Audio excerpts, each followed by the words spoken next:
Ça fait plusieurs jours que je joue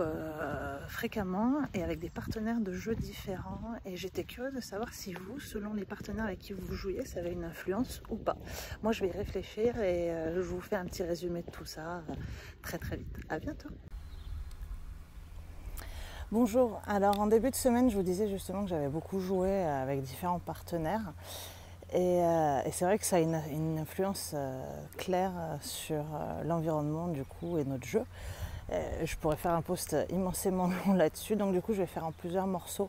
La première chose dont je voulais parler, c'était l'influence que ça avait sur mon énergie en fait. Selon que je joue avec des partenaires qui sont plus ou moins sociables, en fait je me suis rendu compte que ça avait une influence sur finalement l'énergie que j'avais à disposition pour faire mes coups. J'ai une personnalité un peu hybride, je suis à la fois introvertie, à la fois extravertie. Et du coup, j'apprécie des partenaires de jeu qui sont sociables, mais il y a un degré de sociabilité qui fait qu'en fait, finalement,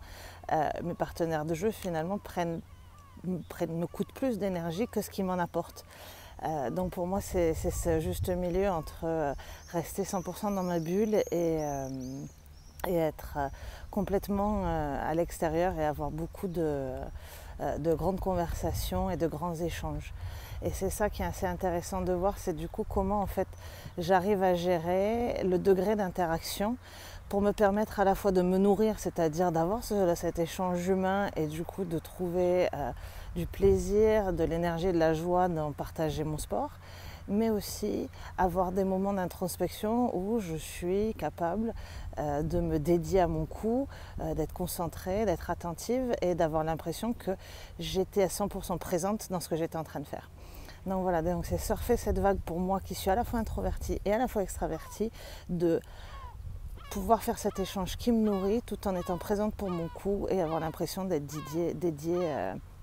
à 100% à ce que je viens de faire. Vous avez été nombreux à me demander comment je faisais justement pour arriver à gérer les moments où j'avais besoin finalement de partager et d'être en connexion avec mes partenaires de jeu et les moments où j'avais besoin d'être en introspection. En fait, comment je fais avant la partie mais je sais les phases en fait où j'ai la possibilité en fait d'être en train de connecter avec mes joueurs, les joueurs avec lesquels je joue, et les phases où j'ai besoin de me regrouper et d'être plus dans ma bulle en fait. Par exemple, je sais que entre les trous, c'est un moment où j'ai tout le luxe en fait d'échanger avec mes partenaires de jeu, alors que pendant le trou, selon les circonstances, il y a des moments où je vais peut-être échanger avec mes partenaires de jeu, mais je suis assez claire sur en tout cas les périodes dans lesquelles il faut que je re-rentre dans ma bulle pour pouvoir être à mon énergie optimum pour pouvoir livrer le coup. Donc voilà, donc c'est cette aptitude et cette agilité en fait à rentrer et à sortir de ma bulle qui me permet de la maintenir au fil de la partie et pas de subir finalement l'énergie que la partie me dicte. Parce que c'est souvent ça la situation, c'est-à-dire que si la partie vous est favorable, ça va être génial, mais si la partie vous est favorable, vous avez plus de mal finalement à créer un environnement qui vous est bénéfique. Et donc tout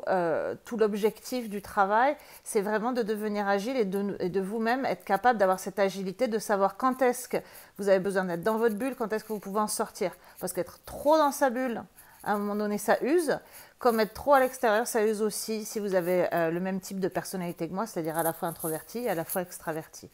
Pour les introvertis à 100% ou les extravertis à 100%,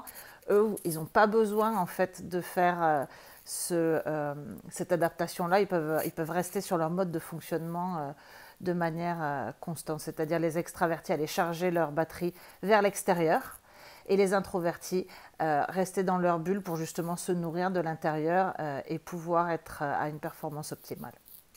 Cette fois-ci, pour de vrai, à bientôt!